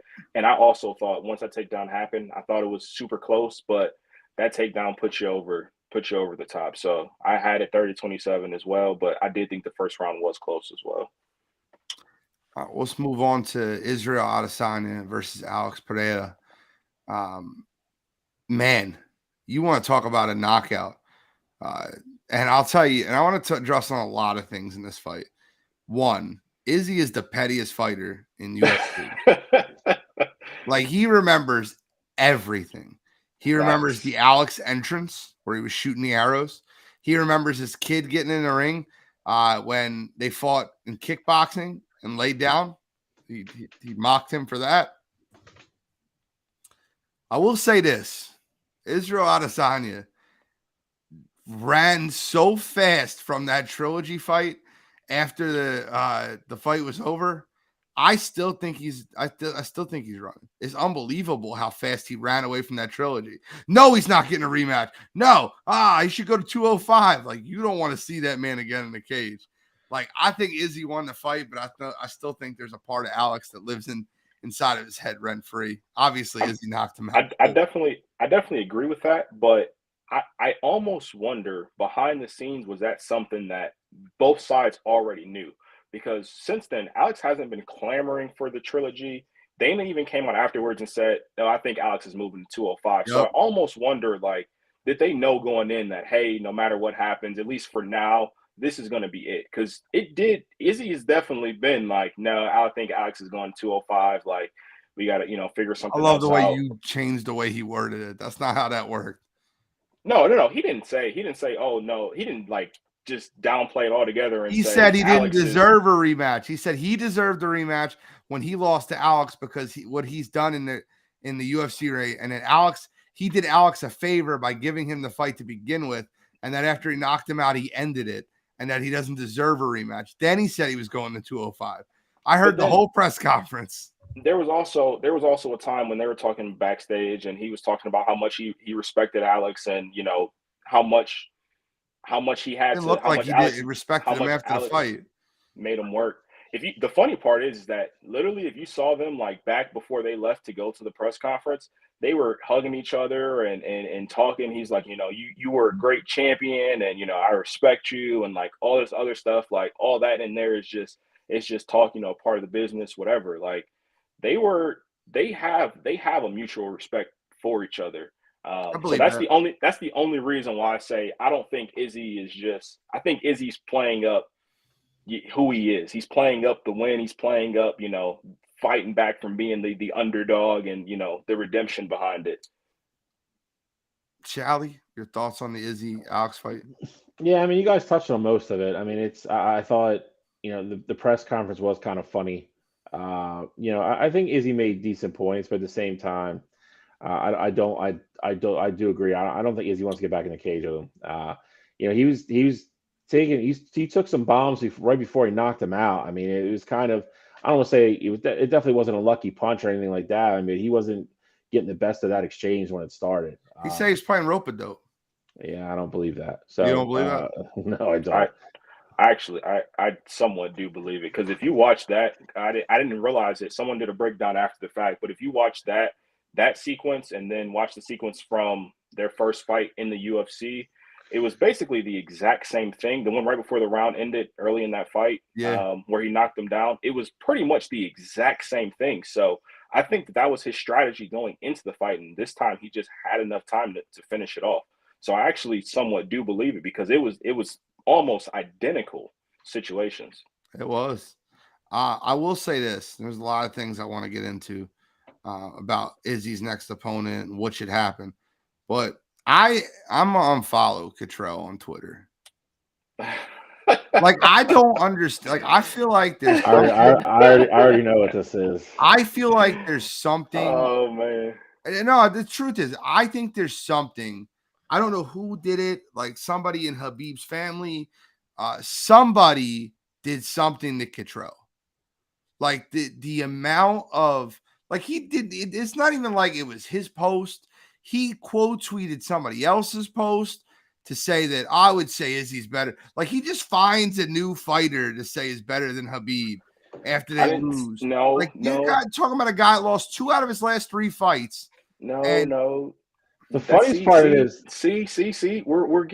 that's not what it said. I said he wasn't there yet, but there is an argument that can be made. We're talking about a guy who's fought in a championship fight 8 different times, won or defended his belt 8 times. He's not there yet, but there's a reason why. You can lose and still you can get to a Mount Rushmore. Why is GSP as high as he is? Why is he better than Khabib? And Khabib was undefeated because he fought and he defended his belt. He won the belt. Like, Izzy's not there yet, but I'm saying Izzy fights 3 to 4 times a year and he's not afraid to defend his belt. He's not there yet, but I'm saying he can get there, and we can have a conversation be made. Put in that conversation because you want to hate on Habib. The part that really blows my mind, and it's the part that really I think that you don't get, is for years Habib was trying to fight for the title, and for years they were blowing him off and pushing him to the side and wouldn't give him fights. He was calling out fighters left and right. No one would sign the contract with him. The only one that was signing the contract with him was Tony. And then unfortunate situations happened with both of them, where Habib got injured and then Ramadan happened and Tony got injured. Like, I get it. I understand your point, but I think that you don't realize how dominant he was. I 100% a guy that lost 1 round in his career. I 100% understand. Lost I'm just saying, 1 round in his career. A guy who defended his lost belt 2 out of his last 4 fights. A guy who defended his championship belt 2 times cannot be my undisputed GOAT without people having a chance to catch him. Like, that's no one said he's the undisputed GOAT. I'm saying, like, one of those Israel Adesanya to Habib Nurmagomedov is laughable. Izzy's got way more title defenses. Khabib didn't go up to 170. Randy Couture has way more title defenses. Do we compare him to Habib? Does Randy Couture have 2 losses? BJ Penn has way more title defenses. He also has 14 losses. And how many does Izzy has? Izzy has 2. That's what I'm saying. How many does GSP have? Why is GSP so great is what I'm saying. All right, well, where is like the disconnect? Like, Gene, where do you have him? Like, what number? It's like 4. Okay, so then your top 4 are. If I'm really being honest with myself, my top 4 are John, Anderson, George, and Habib. Okay, so where do you differ, Cottrell? Like, what is the dispute? I mean, I have those other 3, and then I would have Mighty Mouse there as my 4. He just makes up fighters to put there. Mighty, I've said this. We've had this conversation like 6 times on this show. Mighty Mouse has been on my list every single time. The best part about it was I saw Cottrell's tweet, And I wasn't going to comment on it, but I literally just liked it. So when you came through, I was expecting. I just want to like it so I get the notification when Gene started to comment on it. That's what I was waiting for the entire time. All I'm saying is that, and again, if you go back and look at it, I didn't say Izzy is better at this moment, but the way Izzy fights and his volume, there's a reason why GSP is respected and higher on the GOAT list than what Khabib is. And I'm just saying, Izzy is on his way to that, the way that he fights and the volume that he fights. I want to answer this question real quick. Who do you think's next? Or Izzy, Hamzat, Vettori for a third fight, or could it possibly Blachowicz since he was the first person to beat Izzy? It's not going to be Blachowicz. He's not going to go back to 205.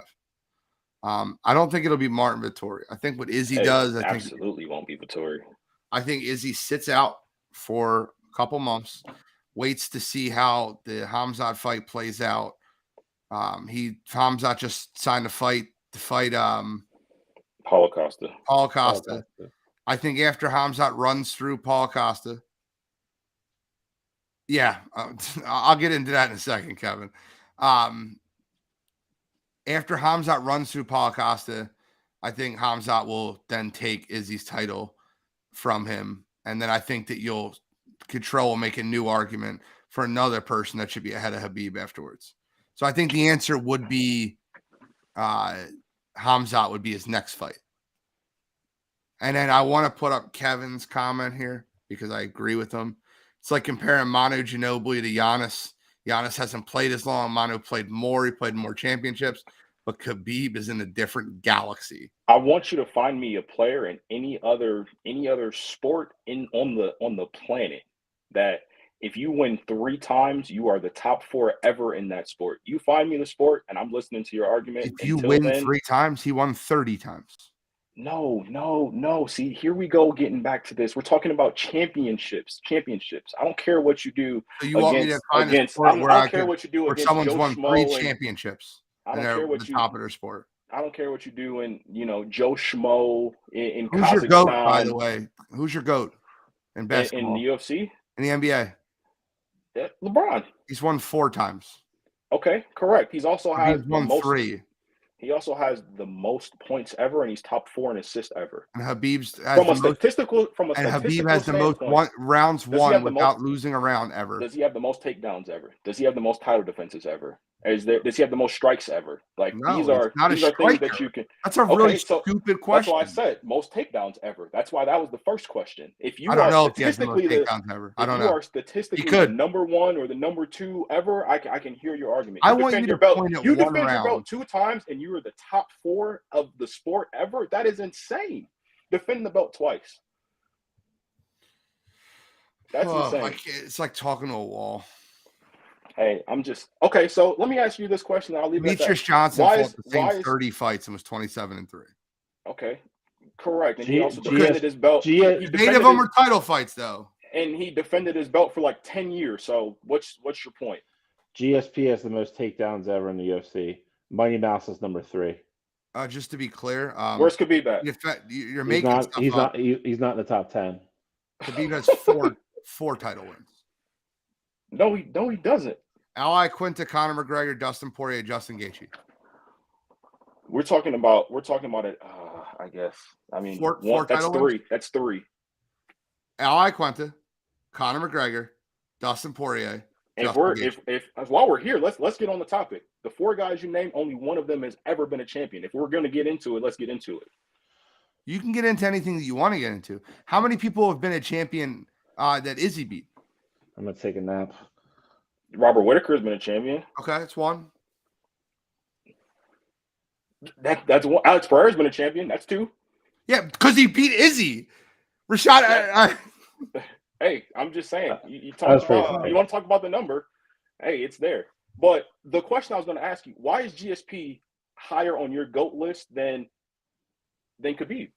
Because GSP fell off at the end of his career, and I judge him by his prime. He didn't have anything in the middle of his prime he was blemished 1 time by Matt Serra in the middle of his prime. When he hit his prime to when he ends his prime. That's the way I look at fighters. I look at what they are in the middle of their prime, like the top of their game. That's how. So, like the question I brought up before was Barry Sanders versus Walter Payton, Barry Sanders versus Jim Brown. Barry Sanders only had 10 years in the league, but his prime was so much better than any other running backs. That's why most people consider him the greatest running back of all time. The thing with Habib is, at his prime, at his peak, he was unblemished. His entire career, he was unblemished. The reason I have GSP over him is because his peak was longer. He did it longer. He only had one small blemish, and it was a knockout punch from hell. But other than that, GSP dominated the sport for 7.5 years. That's why. Any rebuttals? So what does Izzy have to 5 straight title defenses? Then we can have the conversation. Still not there? But stop bringing in the conversation now. It's not a conversation now. You fell off of Kamaru Usman because he lost both now. fights. We're talking right now. But the conversation can't happen right now. Exactly. I can exactly. I 100%. And you're wrong. Understand that Kamaru in a division for 5 years in a row. All right. The thing about this is it went from Kamaru Usman, who got lost 2 fights in a row, to now Izzy, who's lost 2 out of his last 4 fights. I just don't want to be on Control's GOAT list because they're probably going to lose the next 2 fights. In his defense, though, he said Kamaru wasn't there yet, though. Like, you keep saying that. He said if he did win 2 more times, correct, that it was a discussion. So I mean, I'm not saying I agree with him. I'm not sticking up for anybody. He did say he wasn't there yet, though. And he said if he won his next 2 fights, he would be, and he didn't. So I mean, off the mountain he goes. All right, so then we can talk he about. Took his ball and went home with 155. Is at the best it's ever been. Khabib took his ball and went home. That was the best that it's ever been. No, he ran through the division. Everybody in the division he beat.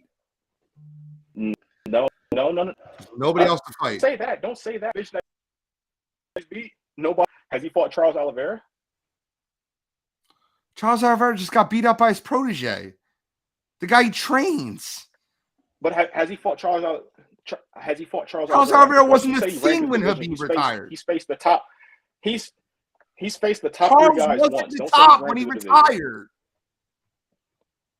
Again, don't say he ran through the division when he fought did. The top guys. Rafael Dos Anjos, Michael Johnson, Edison Barbosa, Conor McGregor, Dustin Poirier, Justin Gaethje. Who else did you learn to beat at that time? Never been a champion. Never been a champion. Dustin was an interim champion. Conor was the double belt champion, and Michael Johnson. I don't care about interim champion. If you can't unify, Michael Johnson was a Bellator champion.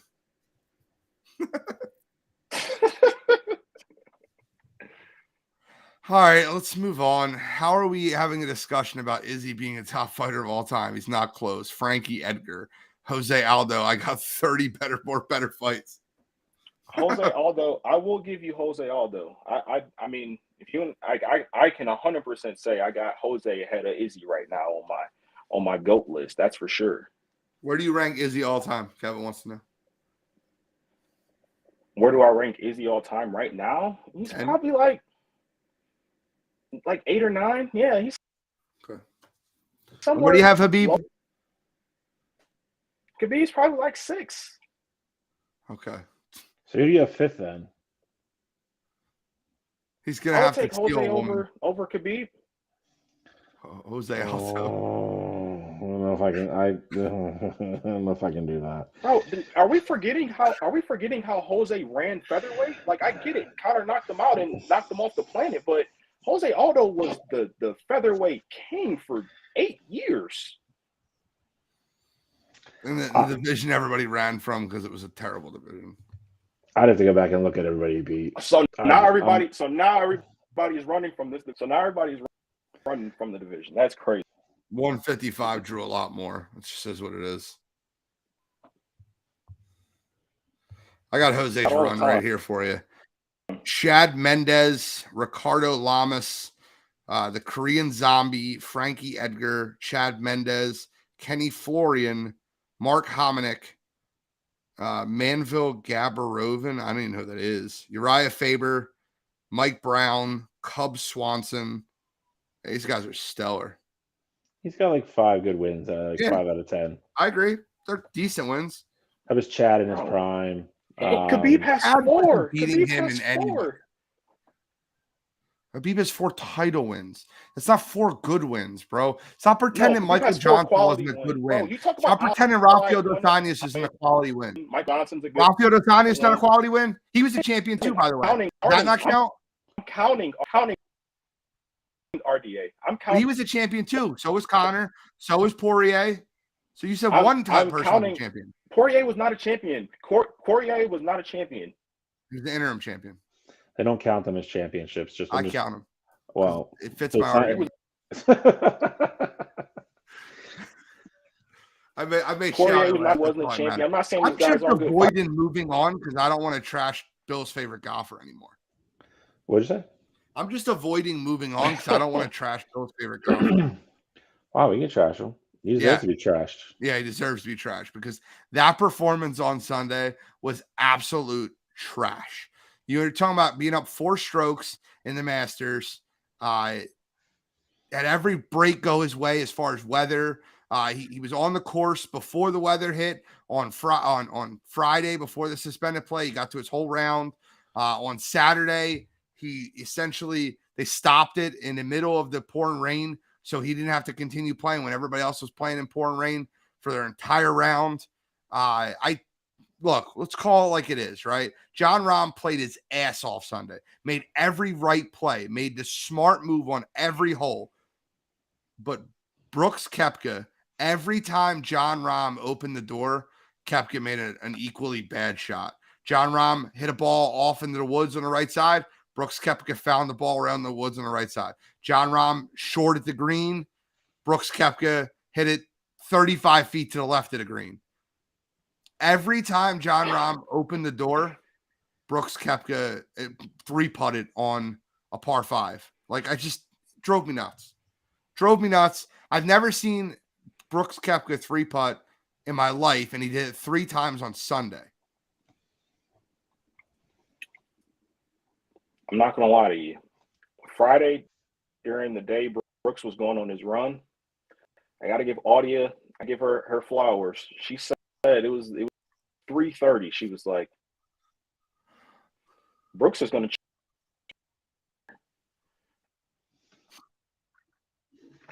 to. That's exactly what I want to bring back in here. You know, Ryan High is looking good, but yeah, that was definitely one of the that we've seen. I was experience for him to falter the way that he did. It was shocking. But the other thing that was fun about Sunday, Phil came out of just hot. You know, for him to tie for second in that Masters, that was incredible. It seemed like he was birding every chance he could. It was definitely 8 birdies on Sunday. Fun to watch on Sunday. Just Phil doing Phil things. You know, the only thing I'm going to disagree with, I think the way the weather ended up actually playing out, I actually hurt Brooks. You know, I think him getting suspended around 3 at the beginning of his round, and he was playing well at that point. I think that's what hurt him. I think Jon Rahm played great Sunday. You know, like you said, it's, you know, audio will tell Cottrell, anybody who's golfed, the margin of error on those courses is so small. And, you know, like Gene said, there was a couple windows where he could have got back into the tournament, took an advantage of Rahm, you know, a couple errant shots from Rahm. He also hit a couple shots that, you know, were a foot away from catching a ridge and going 4 feet from the hole, and they went the other way. But, you know, and then you had a 30-foot putt, and like you end up 3-putting, like Gene said. That is the difficulty of winning a major. I'm also beginning to think Augusta's kind of in Brooks's head a little bit. You know, the last 2 years he didn't make the cut because he was hurt, his knee and then his hip, respectively. The year before that, people forget he was winning on Sunday going into 12, and he double bogeyed 12. And they kind of fell apart down the stretch again. He was tied for second the year before that. Going into 12 and 13 again, he went bogey. Starting to, you know, think it's kind of a mental thing with Brooks and Augusta, but he played great. I mean, the best part of it for me is I think, you know, the proof is definitely the pudding now. The Masters was up 12% from last year, or 19% from last year, sorry. over 12 million viewers alone on Easter Sunday, which is the highest Easter viewership they've ever had. People wanted to see the best play, man, and have it be PGA, have it be live, whatever it is. That's what people want to see. So Jay Monahan and Greg Norman and whoever the hell else it needs to be need to lock themselves in a room and figure something the hell out, because it's, you want to watch major tournament golf. You want to see the best players in the world, and that's what you got. So having Phil in the mix was great as well. And then Patrick Reed finished tied for fifth. So I mean, 3 of the top 6 golfers were live golfers. So it was interesting. I thought it was a great day. I wanted Brooksy to win because I thought it'd been really interesting if a live guy would have won. And he's definitely a guy that is, he's pretty honest in his interview. So I think that could have been real interesting. But I'm a huge John Rahm guy, so I like him as well. I'm happy for him. He's a great guy. He made some interesting comments today as well. Somebody blatantly asked him, what do you think how live has affected the PGA Tour? And he kind of gave a very interesting answer. It was kind of very open. It was very honest, and he kind of said, he's like, a lot of things that Phil said were true, and if he didn't say what he did, I don't think we would have these designated events and all this money all of a sudden. So curious to see if he gets any kind of flack for that. But that was, again, I was disappointed because I wanted to see Brooks win because I'm a Brooks guy. But I think the most disappointing thing for me all weekend, I thought, was how awful Rory McIlroy played. So he didn't even make the damn cut. He I don't know. He almost looked like he didn't want to be there. I thought it was very weird to me. Okay. Well, I don't really have much more to say about it. I want you to answer John Suggs' question, though. Do you think Woods retires altogether this year, or just stay in the swing of things until he turns 50 and can enter the senior tour? I think you'll you'll definitely see him play the senior tour because he can take a cart. And then what he's going to do to those guys is just going to be comical. I don't want to say this because I don't want it to be true, but I think especially with the majors, I think golf is so competitive right now. If he's in the field, he's taking up a spot of a guy that I think has a better chance to win than Tiger does. I said a couple years ago when he got hurt, the only chance he had to win another major was Augusta because he knows the course so well, and that's the only major that doesn't change. I don't think, unless something drastically happens with that leg and he gets better, I don't think he could physically get through a major right now. Like if he didn't play, if he would have withdrew, like you had somebody like Ricky Fowler or something like that would have played this weekend. I think he gets a lot of leeway because of who he is, and he's rightfully so earned that.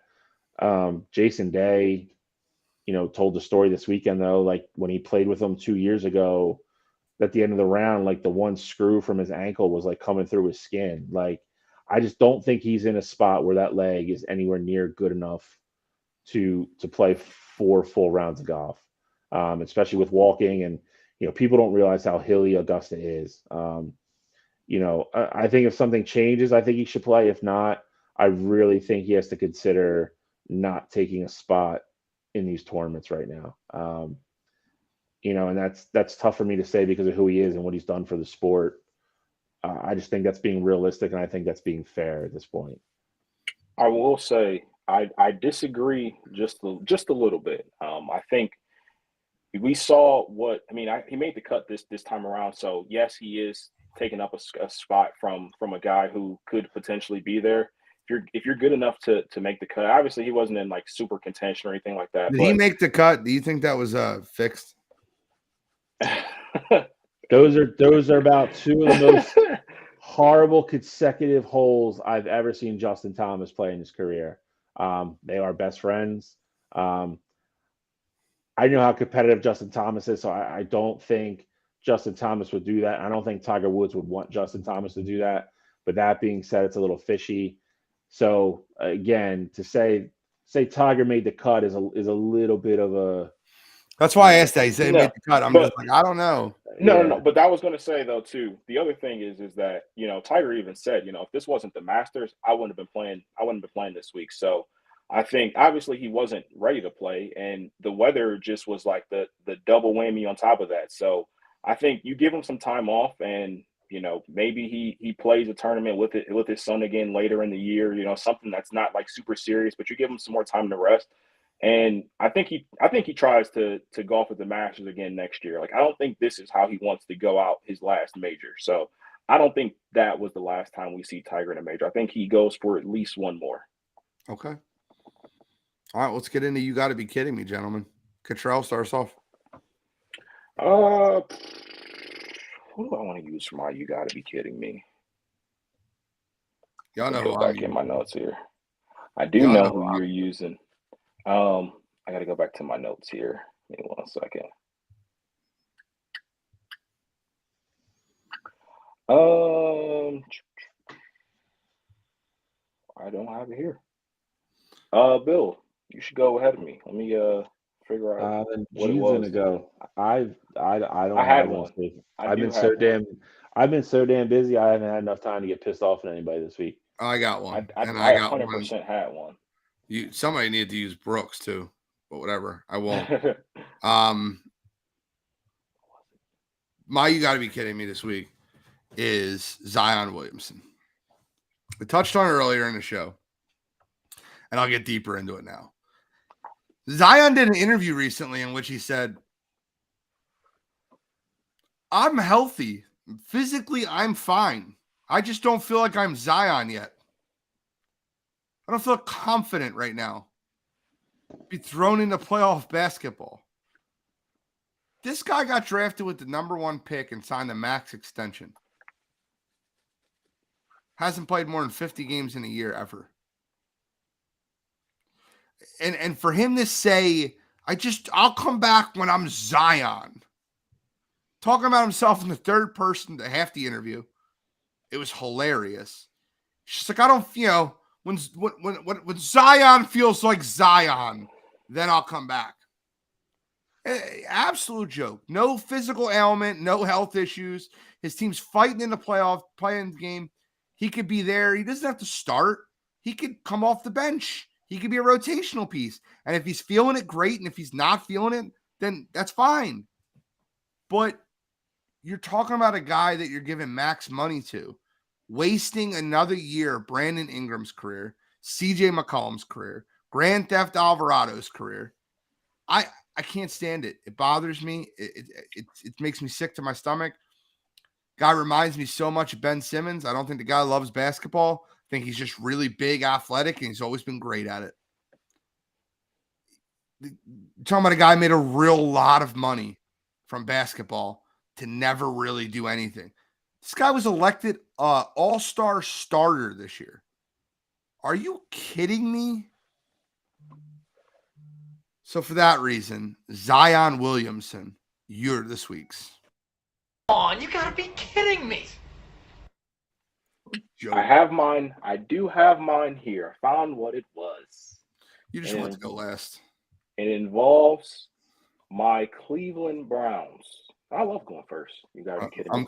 I'm kidding, bro. Cleveland Browns defensive lineman Perry Winfrey was arrested on Monday following allegations he got physical with his girlfriend during an argument. With Perry Winfrey, last year he was a rookie defensive tackle out of Oklahoma for us, and he had his issues with the Browns already. He was showing up late to practice, not knowing what he needed to do. They had actually suspended him one game in-house where he just didn't dress. He was a healthy scratch.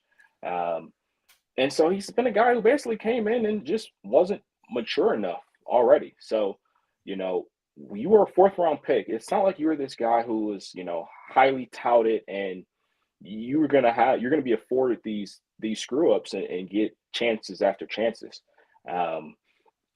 And for you to be alleged of this at this point, at any point, it's absolutely insane. Perry Winfrey, you need to figure it out fast, or you will be on the next plane smoking out of Cleveland and potentially out of the NFL. I mean, you have no real game film to begin with in the league, so it's not like teams are going to be, scouring to try and sign you. So I just feel like Perry Winfrey, you're young, you do have a little bit of talent, but you are making awful decisions in your life, and sounds like you need some help because getting physical with your girlfriend, that's not it, man. That's not it at all. You should never get physical with any woman, especially if it's somebody you cared about and she's your girlfriend. So Perry on Winfrey for me. Come on, you gotta be kidding me. Oh man. I think Major League Baseball should get You Got to Be Kidding Me for handing Anthony Rendon a 4-game suspension. That was actually pretty funny. I was Are you very out surprised to of see your that. mind? He grabbed the fan by his shirt and took a swipe at him. That happened in the NBA. The guy be suspended for 50 games. Like, Yeah. why? Because he missed? At least 12. At least 12. Because he missed? Is that what? That's why. Like, I can't. Drives me nuts. I literally told you that when I it's stupid as it sounds. I think him missing, like, it didn't go against him as much. Fun episode this week. We will have an episode for you next Wednesday. Cottrell will not be here for that. Me and Bill are going to be pre-recording the episode Saturday and releasing it for you live Wednesday night. So if we're not commenting on what you're putting in the comments, we apologize. I will be in Mexico. My man Cottrell is going to be in Punta Cana. I was almost going to say the Dominican Republic, which I would have been right. I just wanted to make sure. But this is off week. It's basically our off season, but we still 131 straight weeks bring you a show every Wednesday, and we will figure out a way to bring you another one next Wednesday. So we have nor rain, nor sleet, nor shine. No matter what happens, Wire to Wire is always on time. So any final thoughts, gentlemen? No, I got nothing this week. I need to get out of this sauna. I'm like sweating bullets. Thank you. I'll be safe in Mexico. Oh, yeah, I always say this, and I'll leave you guys with a funny story. I'm a really bad target. Like, everyone's like, oh, be safe, be safe. Like, I'm not the guy they want to lug around and pick up and drag. Like, I'm a bad target. They don't look for fat white guys with beards. They're just like, that's not like number one on their agenda. You're a lot of work. Exactly. I'm a lot of work. I'm sure you fit the bill for somebody, though. So what?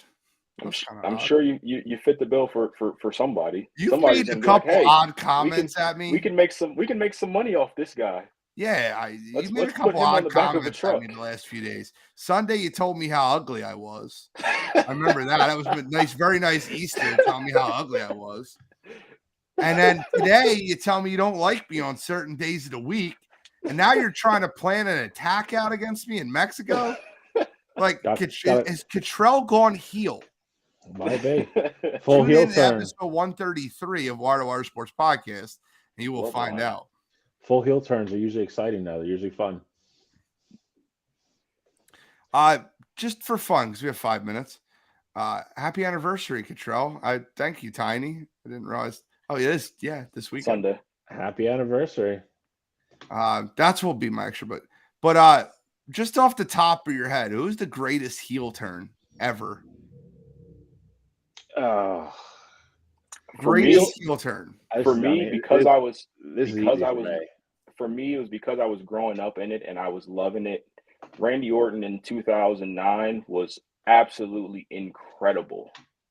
Randy Orton's one of the best heels of all time. I don't think he gets enough credit. Biggest heel turn for me, that's easy. When Shawn Michaels super kicked Marty Jannetty through the glass in the end. That's a great one. And Bruce the Barber Beefcake Shop. Yeah, number one for me. Still gets me in my feelings. Great one. Paul Bearer turns on the Undertaker. We got a couple comments. I don't think that also, because of, again. What about Hogan?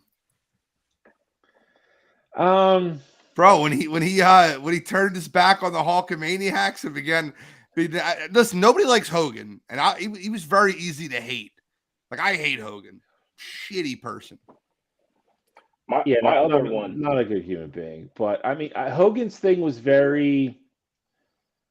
I don't want to say like predictable the way he did it, but like everybody knew when he was leaving that like something like that was going to go down. Like it wasn't just going to be like some like smooth exit transition type thing. So I think a lot of people kind of knew something was going to happen there.